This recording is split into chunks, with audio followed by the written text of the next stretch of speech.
Hey guys, it's Joe of the Joe Madden Sports Podcast, joined today by Alex Monaco, host of the Bettor Half Hour from MSG Networks and The Volume. Alex, welcome to the show. Joe, thank you so much for having me. Pleasure to be here. I love the backdrop. I love the set. It's very professional. Very fired up to chat with. Thank you. I appreciate it. You know, I had to have my Bolts colors in here. We were talking before the show about San Diego and the Chargers, and yeah, colors definitely from my team. So love the colors. Alex, I'm excited to have you on today. I can't wait to hear about your story into the industry, as well as everything that you have going on right now. How did you get started? Well, Joe, I would say I came out basically born in Southern California, San Diego, just a diehard sports fan, which is a tough place to grow up and be a diehard sports fan. I've experienced 0 championships in my life. And as we were talking, I've even lost a team to LA with the Chargers. But yeah, my diehard sports kind of persona kicked off very young. Just loved watching sports, playing sports year round, despite my 5'10.5" frame. You know, we made it all the way to varsity, and then that was the end of it. Got to talk sports actually in high school as a sports broadcaster for my school, which was awesome. That was kind of the start. Went to college for it. Bounced around in my 20s doing a bunch of different broadcasting, and then started doing stand-up comedy actually, and then connected with a headliner, my buddy Brett, who's killing it on Cobra Kai right now. And he knew I was super into sports betting. I have like an ongoing B- joke. I've been trying to get half my bar mitzvah money back for a long time now at the sports book. So him and I ended up doing a sports betting men's lifestyle show with the MGM in Vegas. And that was a few years back, right before the pandemic. It was myself, Brett, Javon Curse of the Eagles and Titans formerly, and then the guy that sets the spreads, who I'm sure we all want to meet in the sports betting space, right? Like who is the Wizard of Oz person behind the curtain that's just setting these sick over-under lines in NBA at 212.5 and it hits in the last 10 seconds, etc. So yeah, started doing that. And then we got, of course, canceled, whatever, pandemic, a lot changed. So then I was just at home and I was living in LA. I went back to San Diego and I was like, all right, I got to be proactive. So I decided to start a solo podcast called Moneyline Monaco, Sports Gambling with Moneyline Monaco. And basically all I got to bet on was soccer. If you remember back to like during a pandemic with like the added in noise and stuff. Actually, to give a full perspective, I put a few grand into the stock market. Okay. Crushed it, took it all out and used it to bet every day. And then of course didn't win, but created a ton of entertaining content. I went all in on soccer. Like I played soccer as a soccer fan, but we're not betting on Everton versus Burnley on a Tuesday afternoon in my household. So did that. Obviously was networking a ton in my 20s and then knew a few people, and one of them saw what I was doing. They asked me if I wanted to join Cowherd's Network, and that was a dream come true because I've been listening to Colin for 15, I don't know, 10, 15 years, something like that for years. One of the few guys I listen to every day. So that was surreal. And then had known a woman at ESPN who moved to MSG, and I had an agent, so they got me in, little actor audition, if you will. Did it on Zoom. They thought I was strong enough to host my own show, and packed my bags. Had 2 weeks to go from on the beach in San Diego to Manhattan. I've been in Manhattan for like 7 months-ish. That is crazy. I love that story. You got to tell me more. You can ask follow-up questions if you want. There's a little bit of holes in there. I know. Yeah. I just said like 5 years in 3 minutes there. Well, you have to tell me more about the stand-up comedy side of things, because I've heard a couple people in this industry have come from stand-up, having that strong presence, being able to talk in front of people. Where did the love for stand-up come from? Well, Joe, I grew up with a Jewish dad and an Italian Catholic mom with Buddhist beliefs. So, three religions, 2 parents, a lot of material to work with, a lot of relatives that were easy to, formulate material around. Just kind of like kicked it, just chilled. I did some theater in high school.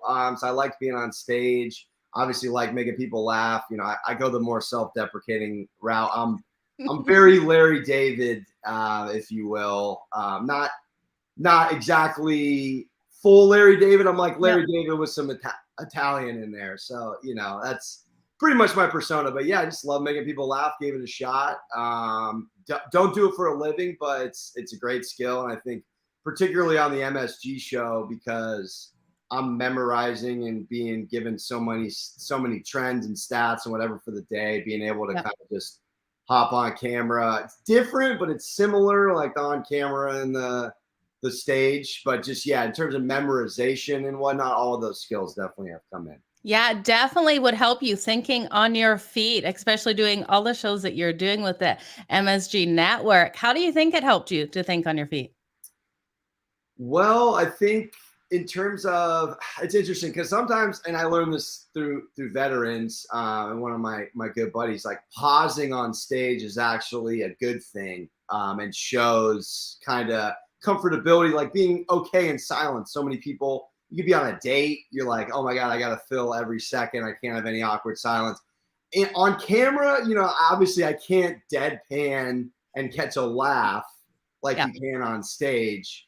But I will say just kind of nonverbal communication too, being animated and extroverted and trying I speak in sports euphemisms on stage. So like that kind of mind that I have bodes well for the analogies, which is what Colin likes to do a lot too. Just kind of making life analogies and things like that, and pop culture phrases. All of that has factored in. Yeah, you got to love those analogies, really bringing things together on the show. So great work at that, Alex. Let's talk about how you got into the betting side of things. You grew up loving sports, playing sports.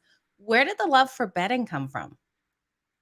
Great question. I'm trying to think. I've been doing it for so long. I'm trying to think like what day I decided to just give Well, my I don't need a February 12th, 2001 kind of date, but I would say it was probably somewhere in the end of high school range. I went to public school my whole life, and then randomly went to Catholic school, which is just adding to the comedic element, a half Jewish kid at Catholic school. But I had a buddy who, we were technically it was legal because my buddy was in Mexico, and he would just go down. He's like, "Do you want anything for the weekend?" I'm like, "Yeah, maybe." So I got a little Costco sample, doing it with the old school bet slips back in the day. You know, the late 00s before you could hop on all these apps and whatnot. But yeah, I would say college it ramped up quite a bit. Just had some buddies that, I mean, we were all diehard sports fans, but just kind of eventually leaked into that space. I don't know. And I just started betting, and then you know how it goes. You win, you get hooked. You lose, you want it back. Either way, you want to stay competitive. And as a competitive person, it's a fun thing to go you versus you, or you versus the books out here. Yeah, absolutely. Do you remember your favorite bet you've won or the worst beat that you've taken? Love telling the worst beat one. Let's hear it. We'll start out with saying I was in college, coming back from a party, so I was not in my normal state, to keep it PG. Yep. And I accidentally added a 0 on a 14 college football parlay that I thought was 250, and then I woke up and I'm like, oh my gosh, I put 2,500 on a ridiculous. This was like an Oklahoma, a Florida, USC, and then I took Tennessee over Wyoming, and I'll never forget it. Jonathan Crompton was the quarterback. He threw 4 interceptions. They were 18.5-point favorite against Wyoming, and I was like, oh, I'll just take a money line. Just threw them in, and they lost 13-7. So I lost half my bar mitzvah money on on one swoop, which was awful. It was humbling. And I have not thrown that much to this day on a bet. So maybe on some level, you know, that evened me out. Best bet? I mean, I live bet that Patriots 28-3 Super Bowl against the Falcons. Nice. Took it money line, took it with points. I remember getting like, I think it was around 16.5 points on the the spread, and the money line was up all the way to like plus 1,200. I just had a weird feeling. So that was just a thrilling comeback win. I don't have any crazy parlays or anything I've hit. But yeah, I would say that Super Bowl and then that college football bad beat. So Those are two great stories. I absolutely love them. Let's fast forward to what you're doing now. What are you doing at MSG Networks? So MSG, I'm hosting a daily show. It's called the Bettor Half Hour, 5 o'clock Eastern, Monday through Thursday. It's on, of course, MSG locally in New York and the tri-state area. It's also on DirecTV and Fubo if anyone out there has those. And basically, I'm sort of a rendition of Jim Cramer on Mad Money, if you've seen that stock show, Yep. where I just kind of have a bunch of monitors. I'm zipping around. I'm giving you – it's a 30-minute show. So out the gate, I'm typically giving you daily trends and, snackable stats of what's happening in that day. Of course, we're heavy in baseball right now. Just came off NBA Finals and Stanley Cup, so that was fun to cover. Then I have a guest on that they set up for me who's a veteran in the betting space. And then we'll do some fun stuff. We'll do skits and stuff occasionally. If I have a bad day, I might get interrogated by my producer, talk about, put me under the light. What was I thinking, taking this, that? We do some fun games. We cover golf every week. So yeah, just kind of more of an educator, trying to do it in an entertaining way, kind of like I alluded to earlier, throw in some pop culture references and things of that nature to keep it relevant. But again, I always kind of remind our viewers, I'm not here putting my mortgage on the line. It's more breakfast money, utility bill money. I'm living in Manhattan, so I'm paying, a mortgage to live in a box. But for the most of America, a humble amount of what you're paying, all relative. So you don't want to go broke. And you know how it goes, money management, bankroll management. But yeah, more of an educator. Then I make picks at the end. And yeah, I track my picks on Action Network. We're just under 3,000 bets in, been doing it for almost a couple of years. I'm like 57%. So congratulations. That's wonderful. Yeah. And I love the point that you are making sure you're telling everyone not to bet their mortgage payment on these bets. So important for people to realize, because I think a lot of people get caught up in the hype of people winning on these big tickets. Vegas is around for a reason, you guys. Something always to remember when placing your bets. But what do you have happening at the Volume, Alex? So the Volume, they just acquired my podcast. So I'm doing about 5 pods a week. So that's great. I'm collaborating with some people from Volume. They come on as guests, but that's more straight picks. So obviously I take some time to educate, and, you want to give supportive reasons for why you're betting. But I typically I'm doing a lock. I'm doing a little bit of a degenerate parlay, some props here or there, kind of mix and mingle the board. I mean, as you know, you're up there, and we're with FanDuel Canada. Yep. Fellow friend of mine on social. So yeah, the ability, of course, to bet on so many things right now is surreal, and especially we're in the dog days of betting. We're digging deep on baseball. We got Wimbledon, thankfully, but a lot of not people's favorite sports to bet on. So we're looking ahead to a little NFL futures, a little bit of win totals here and there, a couple FanDuel promotions, Dinger Tuesday, and fun stuff like that. But yeah, Volume's pretty much picks, and capturing me being a maniac betting day to day. I love it. You have great content that you're putting out, Alex. Where can people find you on all social media platforms? So I'm on TikTok and Instagram under Moneyline Monaco.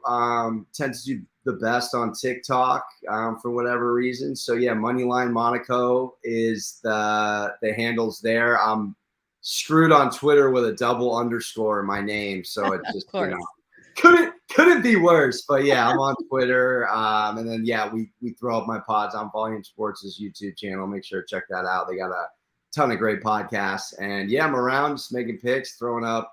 And then Action Network, if you want to detail my picks there, you can turn on notifications as well. It's just under Alex Monaco on the Action Network app. Perfect. So do you have a degenerate parlay that you'll be giving out on your shows later? And if so, what time is that kicking off? I am throwing up for FanDuel's 2x1.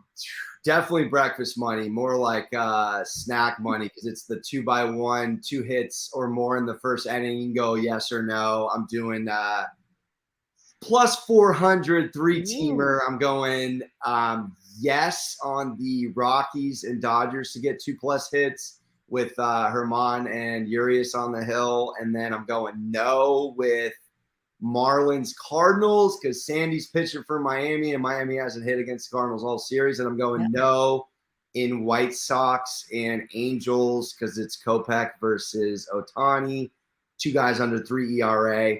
And I am liking my Padres to bounce back. I had them.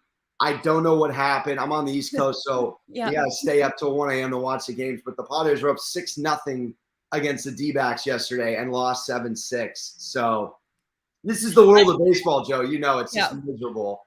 Yeah. So, I'm liking the Padres. They got the second best to the Yankees road record in the league. They've taken 6 of the 7 against Arizona this year. I like Clevy on the hill today. So I think Padres minus 130 is probably my favorite play of the day. And I would suspect the Dodgers to bounce back. They dropped 2 against Colorado, but you don't want to lay minus 200 if you don't have to. No, you don't want to lay minus 200, and taking them on the run line after they lost the last 2 is a scary situation. So I'm staying off that game for sure. But Alex, absolute pleasure to have you here today. Thank you so much for joining me, and all the best on your shows and your bets today.